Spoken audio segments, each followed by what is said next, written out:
Walaupun berbeda secara fisik, wanita dalam Islam memiliki kesamaan dengan pria dalam banyak hal. Nabi Shallallahu Alaihi Wasallam dalam hadis yang diriwayatkan Tirmidzi, Abu Daud dan Ahmad, beliau bersabda, sesungguhnya wanita adalah kembaran para pria. Kesamaan hak lelaki dan perempuan dalam syariat Allah tentunya tidak sebebas dan seluas apa yang disangkakan oleh banyak orang. Ada beberapa perkara yang membuat wanita berbeda dengan pria, seperti jumlah bagian warisan, jumlah sholat dalam sebulan, cara berpakaian, dan hak serta kewajiban dalam rumah tangga. Perbedaan ini bukanlah bertujuan untuk menyudutkan hak wanita, bukan pula untuk mengerdilkannya. Justru perbedaan itu semata karena Allah memuliakan wanita.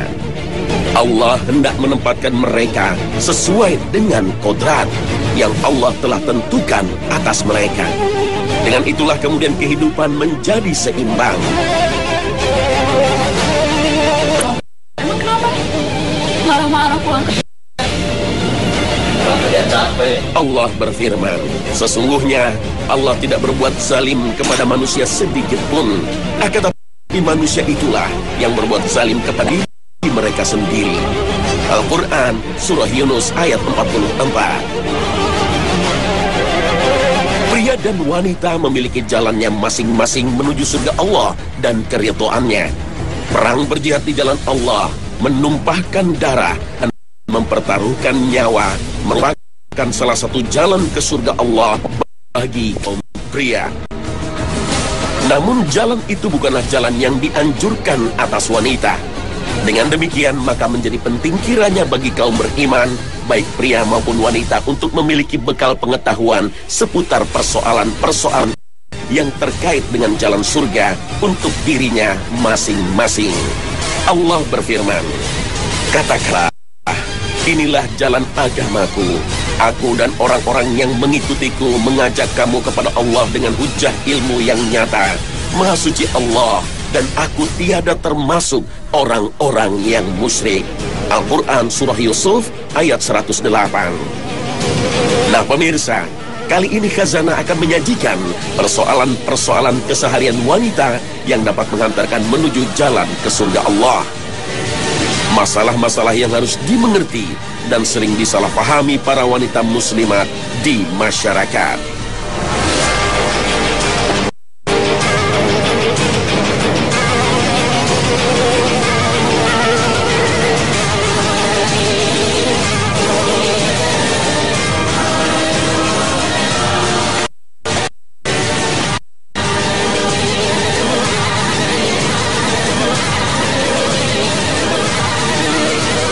Satu hal yang membedakan antara wanita dan pria adalah keluarnya darah. Dan ini dikenal dengan darah haid. Tetapi pada kasus tertentu keluar juga darah yang disebut istihadah. Dan darah yang keluar karena melahirkan yang disebut dengan darah nifas. Terkadang para wanita sendiri dihadapkan pada masalah. Ketika keluar darah darinya, kemudian mempertanyakan, ini darah apa? Darah haid, istihadah, atau darah nifas? Kebingungan ini harus segera diketahui jawabnya, karena akan berdampak pada hukum ibadahnya. Lalu apa perbedaan antara darah haid, istihadah, dan nifas?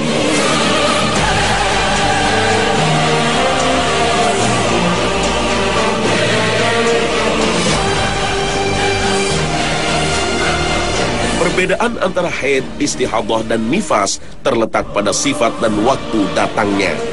Darah haid memiliki sifat khusus dan berbeda dari yang lainnya. Seperti yang dijelaskan dalam hadis riwayat Abu Daud dari sahabat Urwah bin Zubair, dari Fatimah binti Abi Hubais, beliau bertanya kepada Nabi Shallallahu Alaihi Wasallam seputar hukum haid.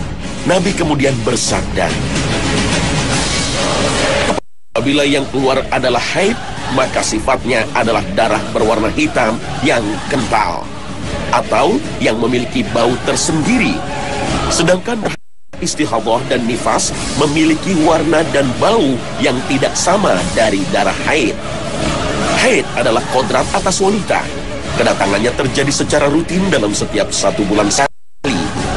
Kodrat dan ketetapan Allah ini sudah ditetapkan Allah semenjak Hawa belum tercipta. Nabi bersabda, sesungguhnya perkara ini telah ditentukan oleh Allah atas putri-putri Adam. Hadits riwayat Bukhari. Bahkan Ibnu Hajar dalam Fathul Bari menegaskan bahwa sesungguhnya awal mula haid dialami oleh Hawa setelah beliau diturunkan dari surga.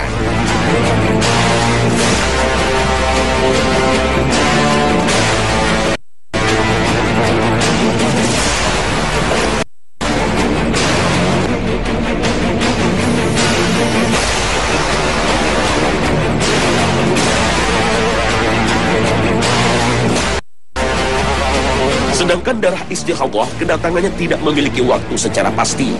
Oleh karenanya, darah ini disebut para ulama sejenis darah penyakit yang datang tergantung dengan kondisi kesehatan wanita.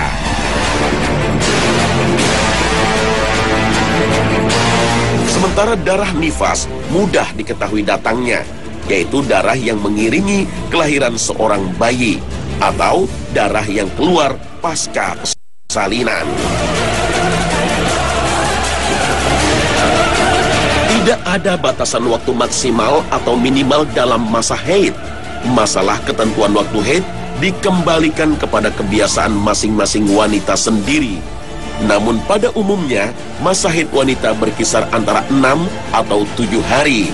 Dalam hadis yang diriwayatkan oleh Tirmizi, Nabi Shallallahu Alaihi Wasallam bersabda, sesungguhnya darah haid konon ialah bentuk tendangan setan sehingga kamu menjadi haid selama 6 hari atau 7 hari dalam ketetapan ilmu Allah.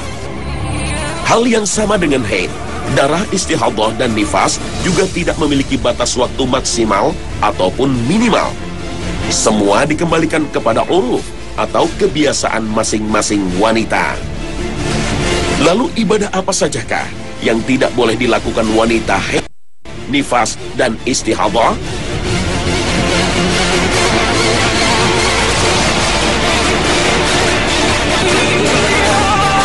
Ulama Islam mengkaji masalah ini secara mendalam semata-mata karena baik haid, istihadah maupun nifas memiliki keterkaitan hukum yang erat dengan ibadah sholat dan puasa, ibadah-ibadah yang merupakan rukun Islam. Haram hukumnya wanita haid dan nifas melaksanakan ibadah sholat 5 waktu dan ibadah sholat sah lainnya serta berpuasa di bulan Ramadan.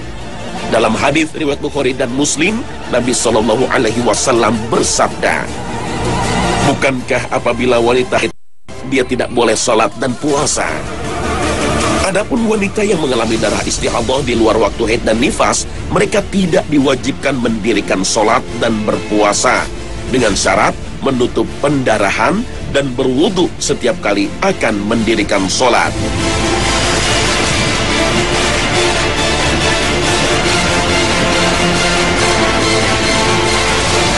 Selain sholat dan puasa, wanita haid dan nifas diharamkan melakukan hubungan suami istri. Allah Subhanahu wa Ta'ala juga berfirman, maka jauhilah oleh kalian wanita ketika dalam keadaan haid. Al-Quran Surah Al-Baqarah ayat 222. Dalam riwayat Muslim, Tirmizi dan An-Nasai, Rasul bersabda, lakukanlah semuanya kecuali senggama. Namun wanita yang mendapatkan istihadah, status hukum mereka masih sama seperti wanita yang dalam keadaan suci. Artinya, boleh digauli oleh suaminya. Menjadi pendamping kaum pria merupakan kodrat penciptaan wanita. Allah menciptakan sebagai sosok yang dapat mendamaikan gejolak dan mematangkan kedewasaan pria. Tentunya hal itu dengan jalan pernikahan. Allah berfirman, yang sering menjadi pertanyaan para wanita di zaman ini adalah soal kewajiban mengabdi pada suami. Sebenarnya, sejauh apa pengabdian seorang istri terhadap suaminya? Pengabdian wanita pada suaminya seperti memasak, membuat minuman, mencuci, dan melakukan urusan rumah tangga lainnya sudah lumrah dilakukan. Pengabdian seperti inikah yang menjadi kewajiban wanita?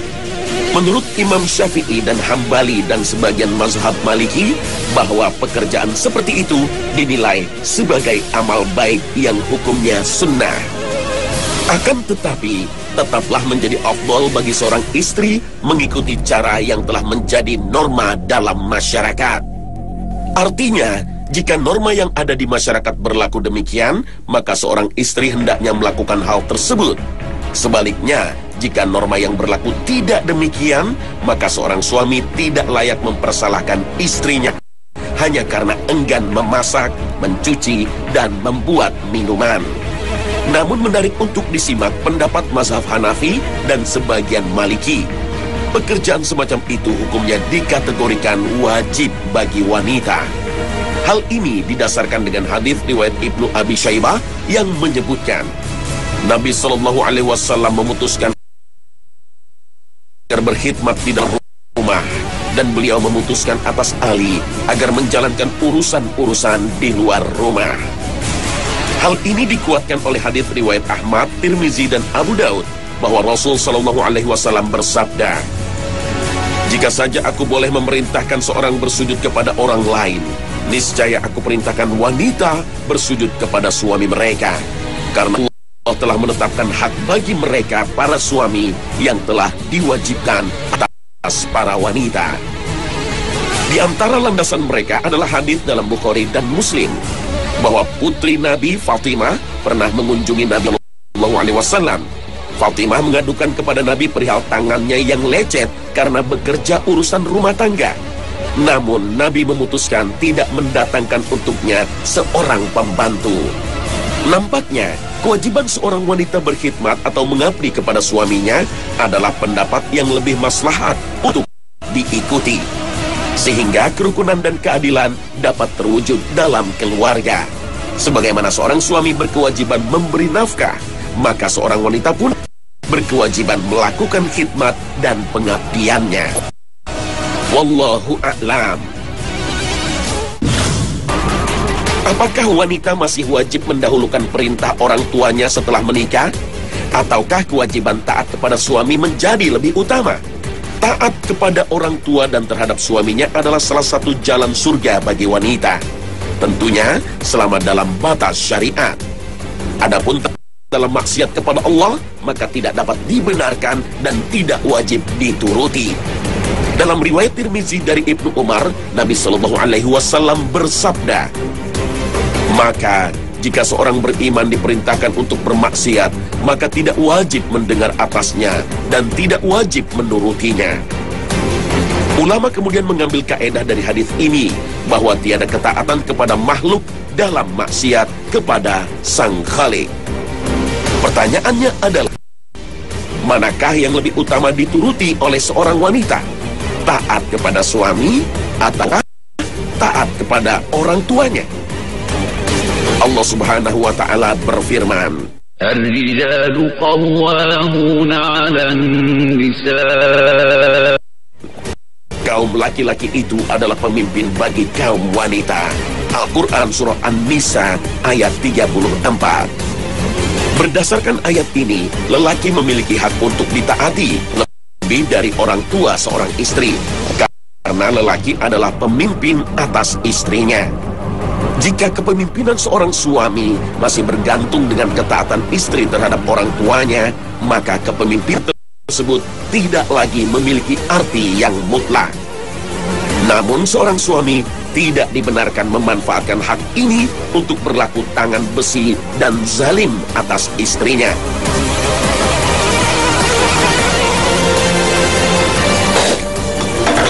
Gimana suami? Mami, gimana ini suami pulang kerja, kasih minumannya pahit.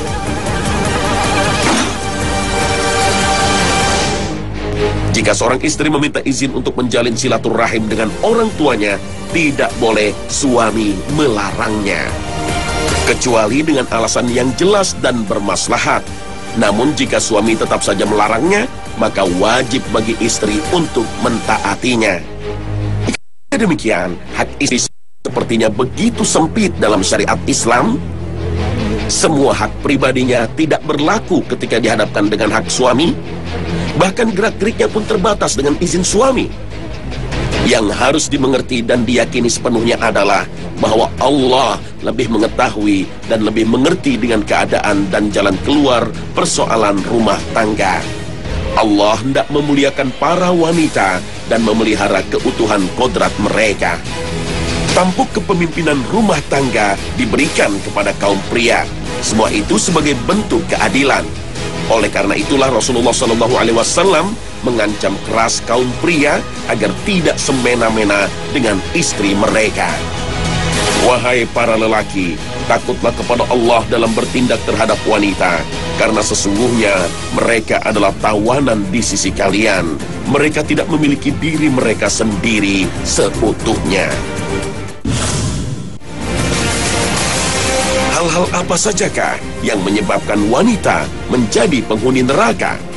Pertanyaan ini wajar muncul di masyarakat karena Rasulullah SAW menyebutkan secara khusus bahwa wanita sebagai penghuni neraka terbanyak.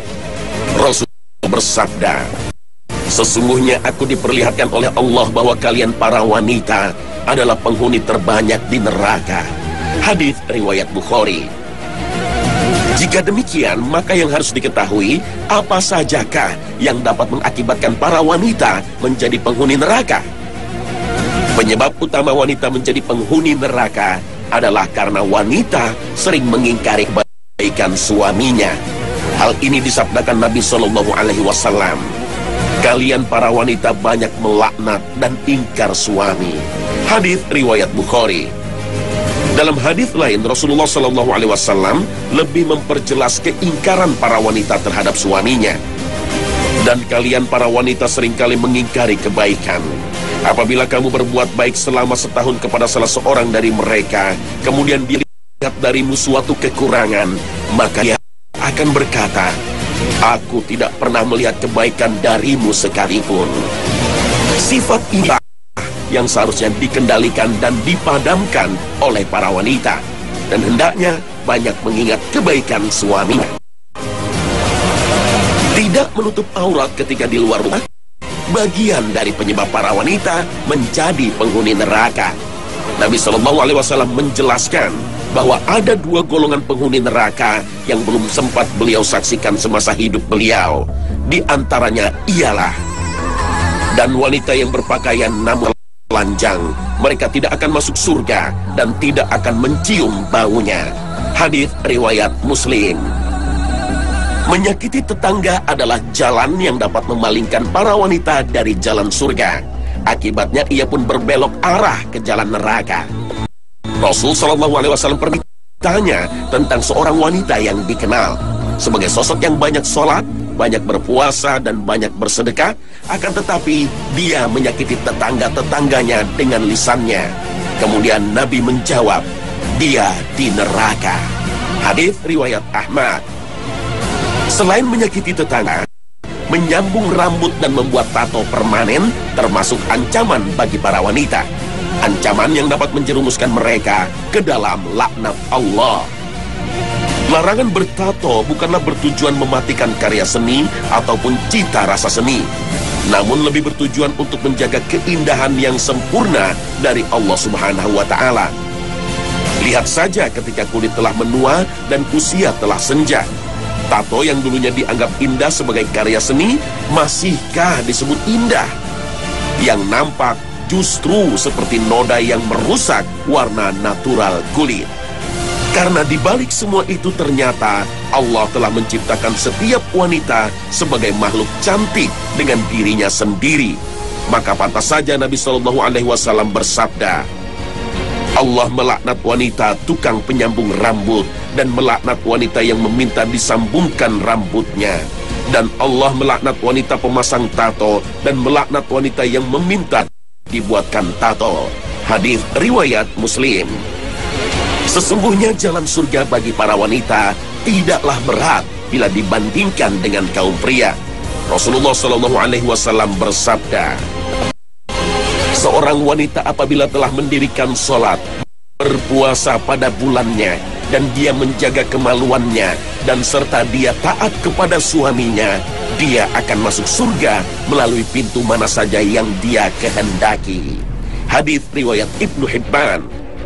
Subhanallah, Maha suci Allah yang telah menjadikan ketaatan terhadap suami sebagai salah satu jalan surga para wanita.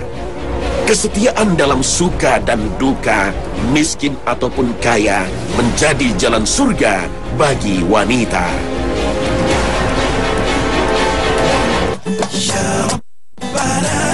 Pemirsa, semoga Allah senantiasa membimbing kita sekalian ke jalan yang Allah ridhai, jalan yang ujung akhirnya berkesudahan di dalam surga yang abadi. Akhir kata, wassalamualaikum warahmatullahi wabarakatuh. Ya Rabbana, ighfir lana, ya Rabbana.